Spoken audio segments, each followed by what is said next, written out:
CCU Orlando presents The Authentic Spiritual Journey, a weekly show featuring real and practical spiritual conversations from diverse perspectives here on the Experience of the Soul podcast channel. Today, episode 51. You are aware that you are one with all. 7 Signs of an Evolving Soul, Part 3. And now your host, Reverend Cynthia Alice Anderson. Welcome to the show. My name is Cynthia Alice Anderson, and I am the host of The Authentic Spiritual Journey. We're here in 818 Studios with my very passionate producer. Hi, I am Dave Croft. What is happening, everybody? Thank you so much for joining us today. Dave, tell us what the stats are, man. You got me excited. You set me up. What are the stats? We had just pulled up the stats right before the show, and we are, as of this morning, we are in 30 different countries. And as you know, we've been doing country shout-outs. Shouts out. Attorneys General. We've been doing shout-outs to different countries, but 30 different countries, including just, since the last time, Poland, Finland, Belarus, Norway, UAE, Dominican Republic. So yeah, things are really blowing up, and we are so happy for all of our international listeners. Thank you so much for listening. And today we are honoring the country of Portugal. Portugal. Yes, welcome. I love the Portuguese language. It confuses me because it sounds like French meets Spanish. Well, because it is. Because that's exactly what it is. And we haven't done Portugal before. Have we done a shout-out? No, we just did Brazil where they also speak Portuguese. Português. Right. Oh, I'm sorry. Português. Português. Oi, meu nome é Cynthia Alice. Right. I don't know how to say that in Portuguese. Alice, if it was just Alice, I guess it would be Alice. But we bless you. We thank you for joining us, friends, and that you join us from Portugal. I can't tell you what it means to me personally to know that you're with us on the show, that this is supporting you and lifting you up on the journey. And we hope you do share it with your friends because we feel really strongly about the message we're bringing. And my personal vision for my life is to ignite soul evolution in humanity. And you are a part of that. As you share and as you talk about the show and as you share the ideas, you are help making my vision for my life come true. So I just thank you for that. And I honor you as a part of our, as some of our listeners that far away. We bless you and we thank you. But yeah, 30 countries, closing in on 19,000 downloads. Yes. And so which means we're going to surpass my goal. My goal for December was 25,000. So I know we're going to be over that. And it's actually probably over 30 because there's a group called Other, right? So we don't know how many or who those people are. I guess like Micronesia and things like that, just kind of Java. They get all lumped into one. Right. And our stats can't kind of parse those. But right. Well, that is cool. Yeah, that's very cool. And we're bringing more to the channel. A few weeks ago, we started rolling the daily affirmations, and those have been really good. So every Monday through Friday, you will get a little 1 minute or so daily affirmation to really kickstart your morning. And I hope those are ministering to you. They are, believe it or not, ministering to me, even though I'm the one who recorded them. But when we did them, the times we've recorded, I just go into my meditative space and just speak from there. And when I can do that, I know Spirit is present. And we feel it in the studio, the music, Dave's presence. It's all a part of that. So thank you for letting us know those are blessing you, and we're going to continue to provide those. Absolutely. And we're going to be looking to maybe release those on Spotify and iTunes and get those out further into the world so you can have them more in one kind of cohesive place. Well, I think they are on Spotify already. Well, they're in the podcast feed. Oh, okay, that's true. They're in the podcast feed on Spotify. Talking about actually kind of releasing them as an album. Yes, as a thing. That would be cool. Yeah. Well, today is the 3rd week. We are doing a 7-week series, and I've never done that on the podcast, so I'm enjoying that. And this is on my material called 7 Signs of an Evolving Soul. 7 Signs of an Evolving Soul. And in my mind, as I've been writing about it and as I've been thinking about it, I just call them the 7 signs. The 7 signs. It just has a certain ring to it. And the first week, which was a couple weeks ago now, June 3rd, believe it or not, was number 1 is you love yourself. You love yourself. And we talked about that number 1, you love yourself, is necessary really for all of the other 6 to begin to come into fruition. And that even number 1 is a work in progress. So these 7 signs, as I'm speaking about them, are by no means complete in any human being I know. And we want to be mindful of that because we're all a work in progress. We're all on the soul journey, but we are moving towards embodying these ideas in a full way. And so, number 1, you love yourself. Chances are, if you are listening to this show, you are working on this one. Because to be on the authentic spiritual journey is to honor your path, your process, your history, your feelings, your drive, what you're here to do. So number 1, you love yourself is very, very important. And there are many ways, you will know that you love yourself. We talked about you're listening to the inner voice. You are honoring the inner voice when you have a feeling rather than pretending it's not there. We're, tapping into that. We're seeing what needs to be done, etc. So that's number 1. Number 2 is, again, it's a expansion really of number 1 and is super important. Your heart is open and loving. If you don't love yourself, friends, your heart is not open and loving. And so as we move towards loving ourselves, the heart chakra, as we like to call it, in other words, the energy, the space of energy called our chakras at the level of the heart chakra, does begin to open and even, I'm going to use this word, kind of bloom. Your heart being open and loving is very important on the spiritual journey, especially when life is not going as you imagine. The typical response when life is not going as we imagine is to shut down, to close off, to defend, to make excuses, to have embarrassment, shame attacks, all these types of things. So if things are not going the way we think, and I'm going to say it this way, the way I think, if I think something should go a certain way and it doesn't, then my defenses can go up. This is a very human response.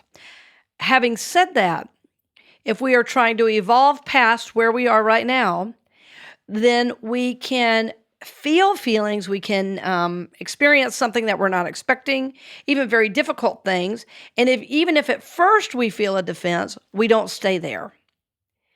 And then we understand, because again, we're loving ourselves, we understand that when we have a response, that response is simply showing us, that response is showing you that maybe there's something to heal, maybe there is a healing already there, maybe there's an opportunity for your soul, but you can maintain then your heart being open and loving rather than acting in an old defensive way.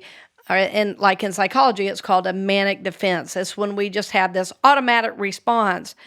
If we feel emotionally, and I'm really talking about emotional stuff here, that when we feel emotionally attacked or threatened, or maybe we just feel like somebody's making us wrong, that manic defense flies up and we want to defend. And I'm saying, when your heart's open and loving, we feel the reaction, but don't act on it. And then our heart, both to ourselves and the other, stays open and loving so that then we know a proper response. So that we're not basing an emotional response on information that might be from childhood.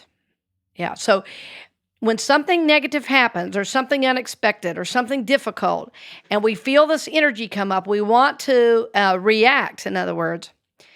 We want to be mindful that when we're wanting to react, we're not only reacting on what's happening now. As a matter of fact, it may be 90% in the past and only 10% in the present, because it may look similar to something that happened in the past. So we bring all this energy in with it. We seek not to do that. And there's in weeks to come, in week I want to say 5, we even get more into that, because what I'm speaking of is acting from the soul rather than the mind or body consciousness. So number 1, you love yourself. Number 2, your heart is open and loving is about being able to remain loving in the midst of turmoil, in the midst of your own emotions, in the midst of maybe others' emotions being difficult to deal with. And it doesn't, your heart being open and loving doesn't mean we let others walk on us. It doesn't mean we don't have boundaries. It means we are listening, we're loving, and we're not sending any negative energy outward. If my heart's open and loving, I'm seeing things for what they are. I am in reality. I'm feeling what I'm feeling. I'm seeing what's happening, and I'm breathing through it, and I'm keeping my focus, my attention in the heart chakra so that whatever's happening, I want to respond rather than react in a defense. I want to respond in love. So I hope this is landing. Yeah. So I don't want to react. I want to respond, and I want to respond in love. So sometimes responding in love might be saying nothing. Sometimes it might be setting a boundary. Sometimes it might be simply going into my own process of reflection. So that's number one and number two. I wanted to spend a few minutes on that, especially if these ideas are new to you, because when you hear them repeated, it helps. If it's not new to you and you hear them repeated, it's going to help you cement these ideas in your consciousness. The first time we hear, love yourself, your heart is open and loving, you could say, yeah, I do that. But then life happens and we say, well, I don't know. Or like we get up and look in the mirror and we go, oh, what's that? And, we begin judging our bodies, judging how we look, how we feel, such as that. So we seek to, again, evolve in each of these steps. So loving yourself, having your heart open and loving.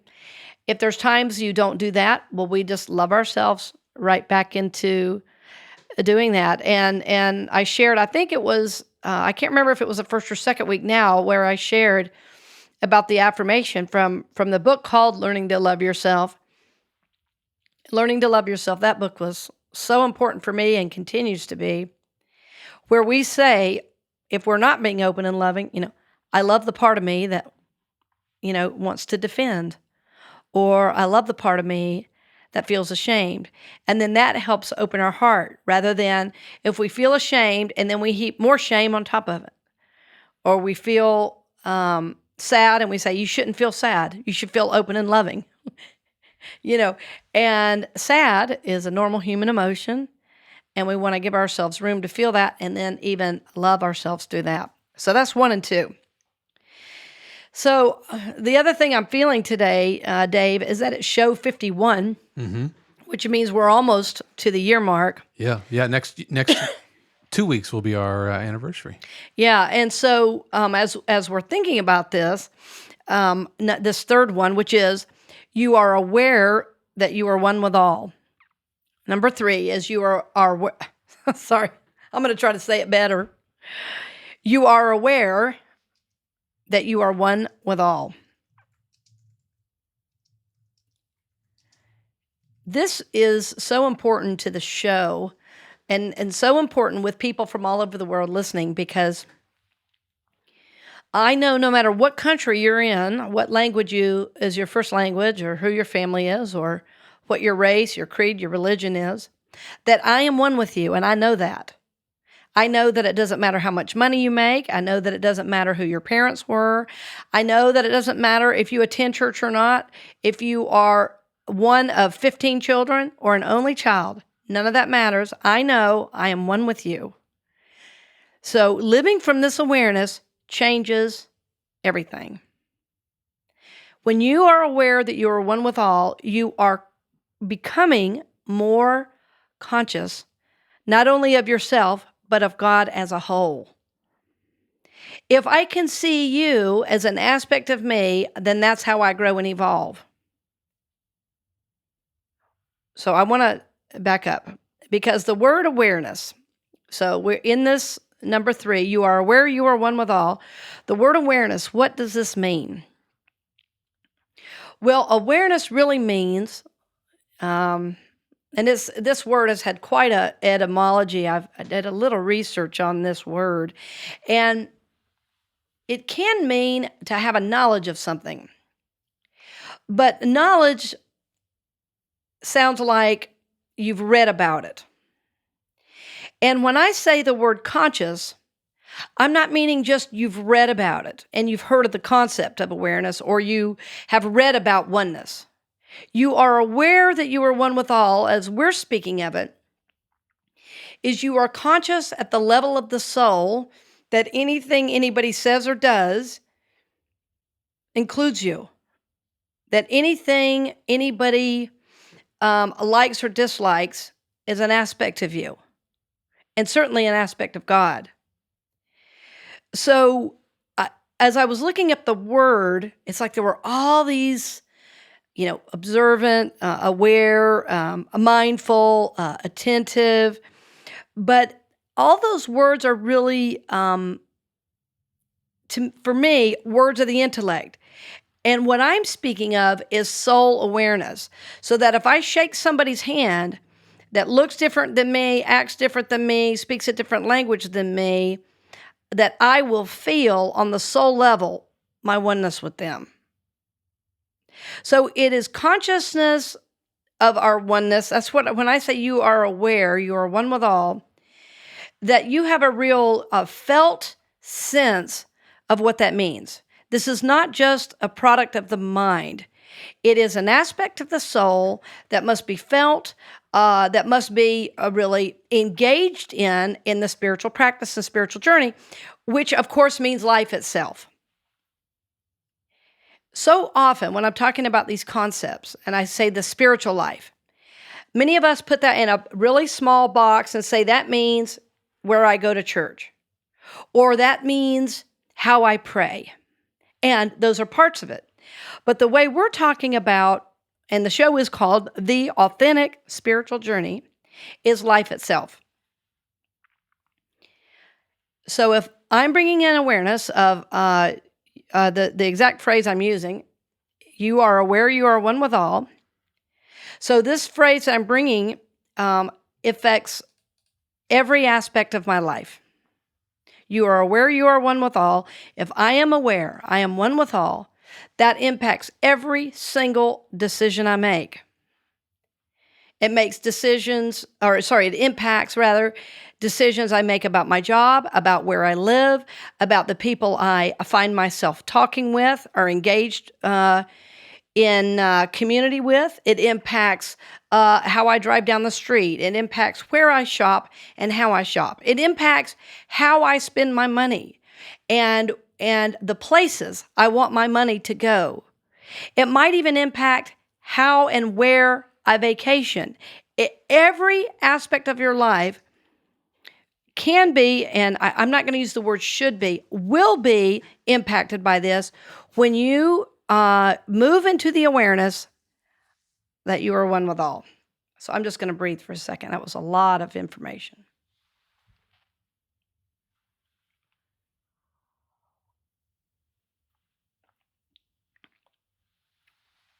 When you are aware that you are one with all,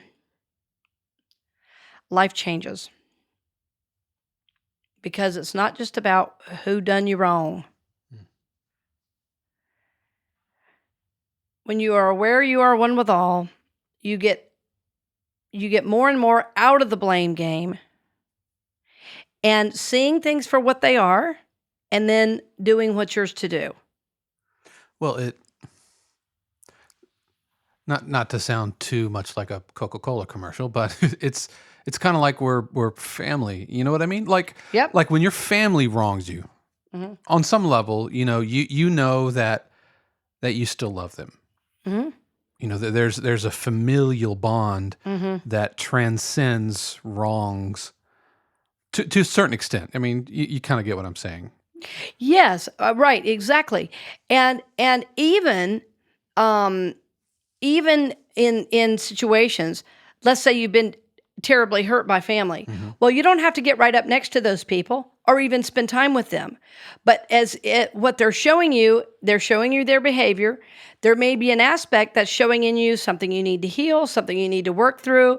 So we're not necessarily judging them, but realizing we're all in this together. That's right. And so maybe I would have done that another day, another year, another lifetime even. It might be a funny way to say it, but maybe my soul has come through that. So sometimes somebody's showing me something to show something in me that needs to be healed. So yes, we realize we're all in this together. Mm-hmm. We do a lot at our church with outreach. Our Stop the Waste, Feed the Hungry team that's led by Chef Kelly with Jeff and Ann and Barbara and so many great volunteers that feed the hungry. And of course, not all these people are homeless. As a matter of fact, many are not. Many are working. Many are feeding their families and going hungry themselves because they are taking care of families. But one of the reasons we do this is because we know it's important to have compassion and realize our oneness with people who may have less than we do. And in fact, sometimes the very people we are feeding are our own congregation members. So we want to care for them, support them, and realize, frankly, that could be any one of us. That could be any one of us, and especially even those that are homeless that we are supporting. I so believe that so much of the homeless population is carrying the shadow of humanity in general, that the places in us that we will not acknowledge are walking around outside of us, so we can't miss them. So those who are hungry, those who are in need, and even the homeless are serving our souls in ways we might never even imagine. It is so important that we connect and support this population in whatever way we feel guided to do, because I don't know if this is not a common teaching in Christianity necessarily, but it's very common in Hinduism that well, in any kind of universalist understanding of humanity, that we are all related, all one human family, as Dave was saying. And that the belief is that in Hinduism is that we do show compassion and care for the homeless because, in fact, it may be a master in disguise. That they believe that the masters return to planet Earth to teach us compassion. So if you are ignoring and walking by homeless or those in need, in fact, you may be walking by a master. And according to how we teach our Christianity, which is the Christ in everyone, in fact, you are. There is the Christ essence, Christ spirit in everyone, even though at times, that might be difficult to see. Right. And that gets right to the heart of, what you do to the least of these, you do unto me. That's it. Well, Mother Teresa said it this way, that the body of Christ is carefully disguised in the bodies of the poor. Yeah. So anyone who's really been a servant of humanity has completely understood and lived by this particular teaching. You are aware that you are one with all. It changes everything, friends. And we will delve more into this right after this break.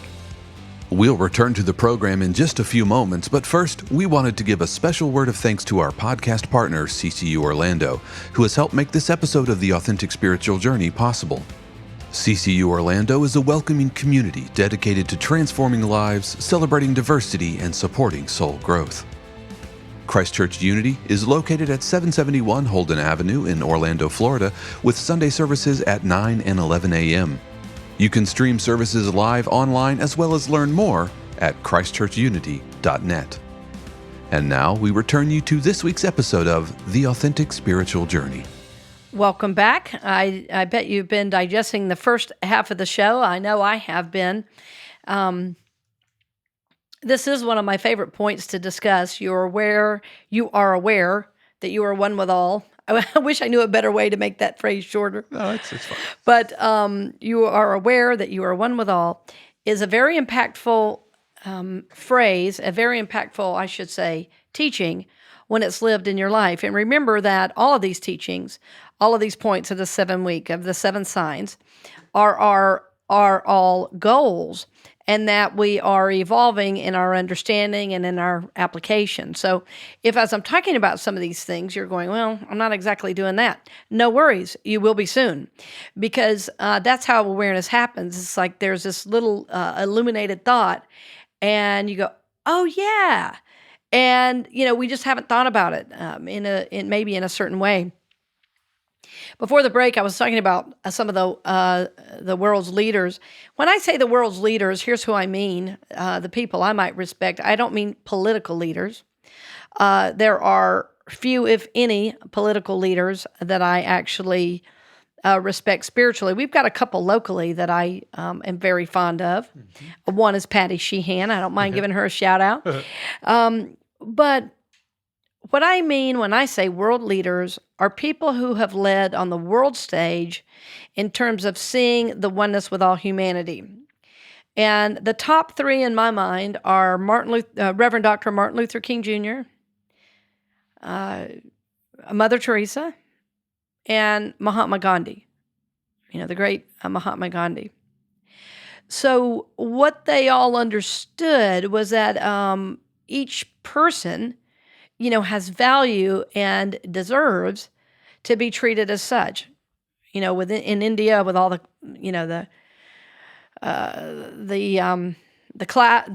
class systems, the untouchables and all of that sort of thing. Mother Teresa with her incredible work, with the sick, the poor, and the dying.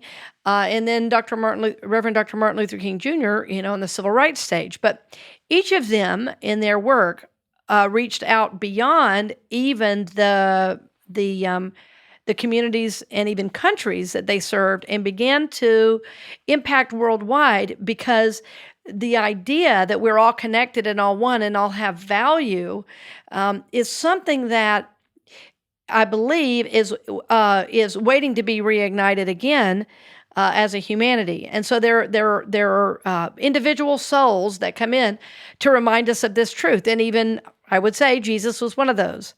The Buddha, another, was one of those. But in modern day, I would say the names we all know, the Mahatma Gandhi, the Mother Teresas, the Reverend Dr. Martin Luther King Jr., all of those individuals had powerful, powerful messages of love, of hope, and certainly equality because of their understanding of this concept.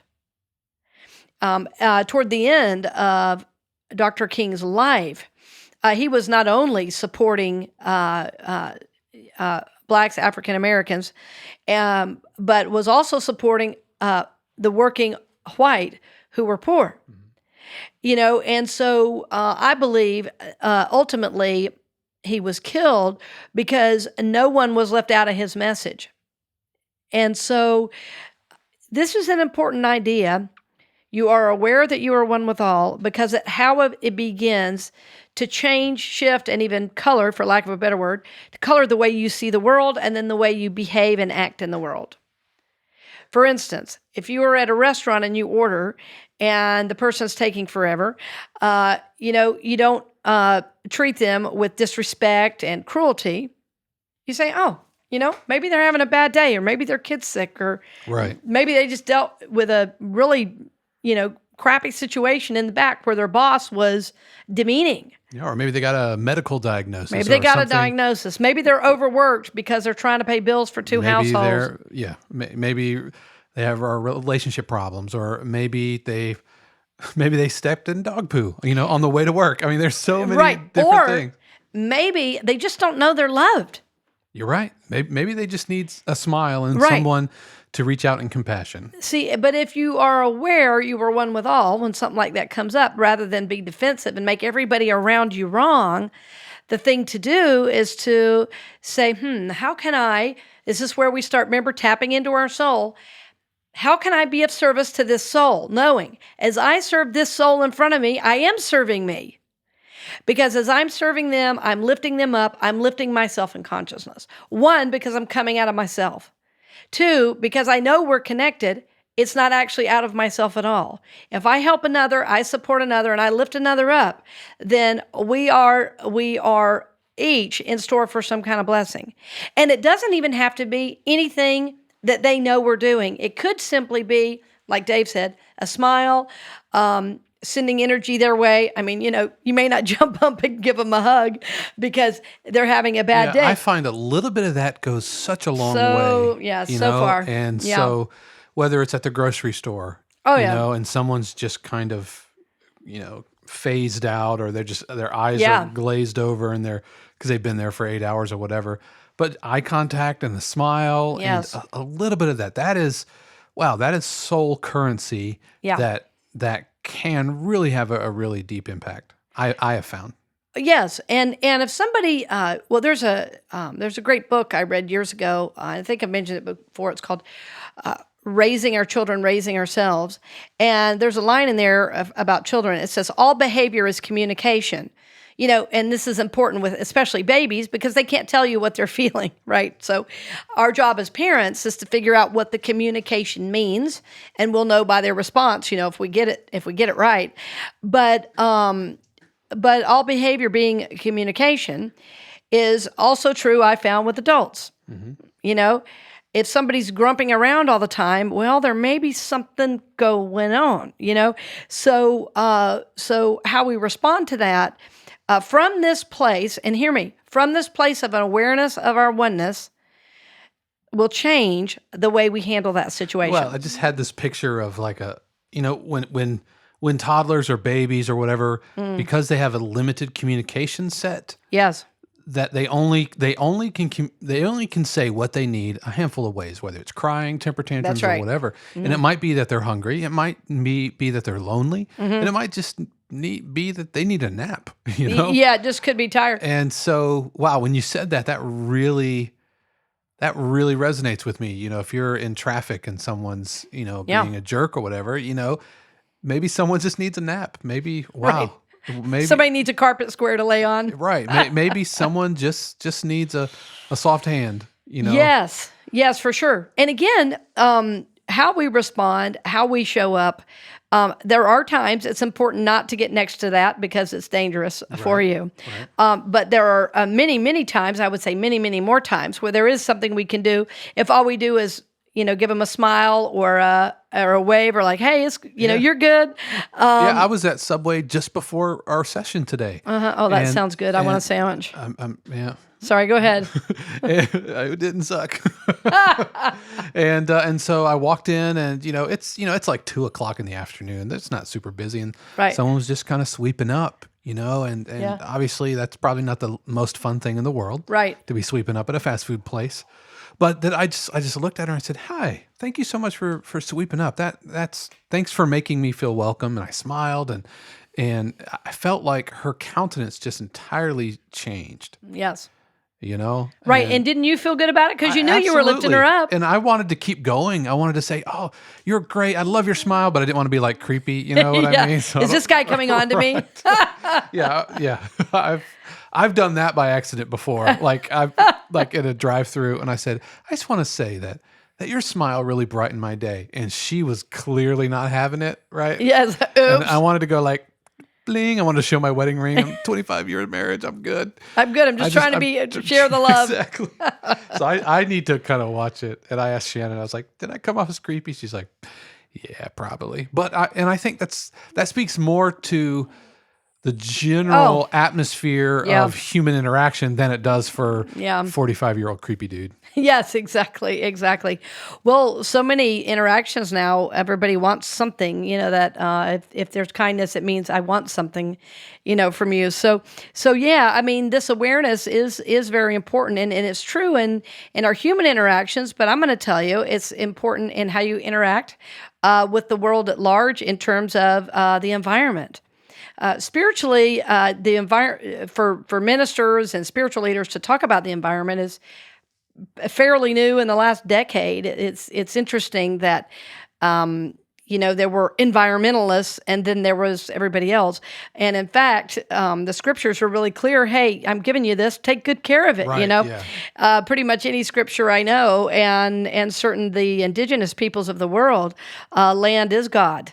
And so I don't think for us as spiritual people, I think that's basically how I view the world as well, that everything, all of creation itself, is God presenting God's self to us. So again, if I'm one with that, if I'm one with the earth itself, how I buy, how I recycle, how I use my water, how I, all of those things.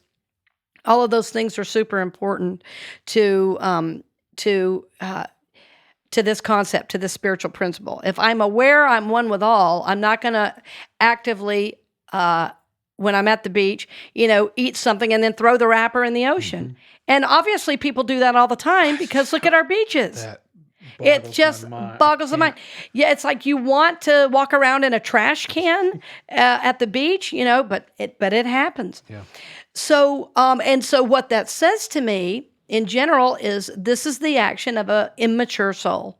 Right? This is a young soul, a soul that does not know that they are one with all. And of course, you can do that because you think throwing something away means something. But there is no away. You don't throw anything away. You throw it in a different pile, and it will impact you one way or the other.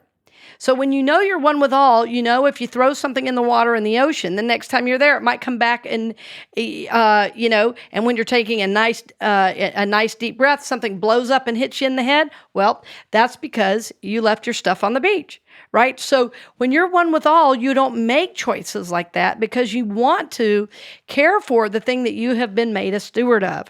So this is, I'm going to say, this is a big one for me. Soaps, laundry detergents, all those kinds of things that are full of chemicals. You really want to know information about what it is you're using and making sure that there's as little impact on the environment as possible. Because guess what? You are the environment also. Yeah, and you live here. And you live here. Yeah, there's only one planet. Right. Nobody's living on Mars yet. So this is one planet, planet Earth, that we have, and the Earth will be here long after human beings are gone, and it will rebalance itself. Yeah, if we're climate, we are going to be the losers of that battle. Yes, we are going to be the losers of the climate issues. Yes, that's. Yeah. So you see how this teaching, you're aware that you're one with all, can impact even how you shop, how you wash your clothes, how you go to the beach. And certainly, I do want to talk about spiritual differences because we have people from so many different spiritual backgrounds that listen to the show. And when you know you're one with all, whether you're a Baptist or a Methodist or a Presbyterian or a Catholic or a Hindu or Buddhist, even though in Buddhism they say it's not a religion, it's a practice, or a way of life, that you will not judge another's religion because simply as they are seeking to understand the world, they have just found this particular path, as a guide for now. And the great Mahatma Gandhi studied all faiths and used to say, he loved Christ, but he felt like Christians were giving Christ a bad name. Right. But Gandhi studied all the religions and felt that every religion shared a different aspect of God that was necessary to know. So when you know and you are aware that you are one with all, I'm going to give you just a real life example. So growing up, I was United Methodist. I went to a Baptist school. Both grandmothers were Cherokee. My one grandmother was half. The other one was a quarter Cherokee. So I learned a lot of, Cherokee ways simply by doing and some speaking of Cherokee and writing of Cherokee. Growing up in that environment, even though so many of my siblings didn't have the Baptist, Methodist, and many of them were not into the Cherokee thing the way I was, I grew up realizing that Baptists say it this way, Methodists say it this way, the native spirituality says it this way. I can see aspects in all of those, as truth. So if I'm talking to somebody who happens to be a Baptist or a Catholic or a Methodist, I don't have to be right in that circumstance. I can say, wow, you know what? I remember when I was there in my thinking and my theology, and now I'm here, and where I am now includes you, even if where they are doesn't include me. Right? Because when I was in the Baptist school and church, and I even did mission work in Brazil, as a teenager, it was definitely, we were taught somewhere out, somewhere in. Behaviorally, I never was into that, and my family certainly was the opposite of that. We were always taught to love everyone and all of that. But the teachings were very rigid, that we experienced. But the interactions I had with people from all over the world showed me the sameness of what we were trying to do. Everybody was trying to live a better life. Everyone was trying to understand the infinite and to make spirituality have a place in their life. So even though now I don't resonate with the Baptist theology, I can certainly love somebody in it because, again, I have been there. There's a scholar who always, I'm spacing on his name right now, he made a statement I love. He said, I have a soft place in my heart for fundamentalists because I used to be one, And so we acknowledge that as a part of the journey. So if I'm one with all, nobody has to be wrong, right? I'm just not there in consciousness, but I can honor and acknowledge their path. So then I don't have to blame other religions for what's happening. I don't have to say, quit hating this group and quit hating that group. They just are where they are. Arguing religion gets you nowhere. That's right. But if I love somebody, then that is the spirit of should be the spirit of every religion, right? So, and that is the teaching, in real time, as I like to say. If you're aware that you're one with all, you can be with a Baptist, Methodist, Presbyterian, Catholic, Buddhist, Hindu. It doesn't matter. We're one in God, right? And it doesn't matter even what anybody calls God, because God is so much bigger than any label, and we know that. We seek to live from that. So we're evolving into this idea that we are aware that we are one with all. Big concept. Mm-hmm. We in this love together. Yeah. So you are aware that you're one with all. So the three so far this month, first was you love yourself. That was June 3rd. Then your heart is open and loving was the next week. Today, you are aware that you are one with all. Now, remember that awareness means I'm conscious, I'm mindful, I'm attentive, I'm paying attention, I'm observant. And what we're speaking of now is that awareness from the soul level. Not that I've read about oneness, not that I know who Gandhi is, not that I love to quote Dr. Martin Luther King Jr. on MLK Day on my Facebook page. I mean, good for you. But until you're living these teachings, they have really not impacted your life. So I want to really encourage you, friends, as you're listening and as you're going throughout your day and as you keep receiving our daily affirmations with some of these ideas in them, that you really seek to evolve in this area. Everything that's going on in the world right now is a wonderful reflection for the inner lives of It's a wonderful reflection for the inner life of humanity itself. So, as things happen, especially if difficult things happen, we want to say, where am I in this? That's a wonderful question to ask. Where am I in this? And then try to see, seek to see the oneness we have with the people in this situation. And sometimes, like I say, it's very difficult. And then see where you find yourself judging others or wanting to blame others. See where usually when we go to blame others, it's because it's showing us something in ourselves. So again, we want to take a look within and do the internal work to see, where am I in this? So I want to encourage you as you shop, as you drive, as you go throughout life, check in with yourself. Am I aware that I am one with all as I do this task? And see if that doesn't shift that for you. I'm encouraged that we are in 30 plus countries, and I can't even remember how many downloads you said, 18,000 or so. Over 18,000. Over 18,000. This says to me that people all over the world are waking up to this idea. I am aware, I am one with all. So that inspires us and will give us hope for humanity, that all of us are seeking to evolve our very own souls. Again, the 7 signs, I'm going to read all 7 signs to end the show, just so you can begin to get these in your consciousness. Number 1, you love yourself. Sign number 2, your heart is open and loving. Sign number 3, you are aware, you are one with all. Number 4, your life is meaningful and has purpose. Number 5, you identify with the soul and not the body. Number 6, you seek opportunities to be vulnerable. And finally, number 7, you feel comfortable in the unknown. So as you go throughout your day, dear friend, we are going to hold this with you, that you are working in and with these 7 signs to evolve your soul. Blessings on the journey. We hope you've enjoyed this episode of The Authentic Spiritual Journey, presented by CCU Orlando and Aikens Counseling Center here on the Experience of the Soul podcast channel. This channel is made possible through the continued support of our angel patrons, Dove Borland, Peter Gibson, Paul Caswell, and J.J. Hamilton.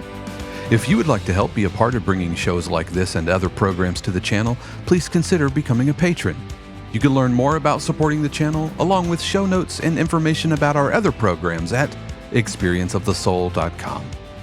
And if you enjoyed this podcast, you can help spread the word by leaving a 5-star review on Apple Podcasts, Google Play, Stitcher, or the platform of your choice. The Authentic Spiritual Journey is copyright 2019, Cynthia Alice Anderson, all rights reserved. Our theme music is composed by Dave Croft and used with permission. The Experience of the Soul podcast channel is a production of 818 Studios.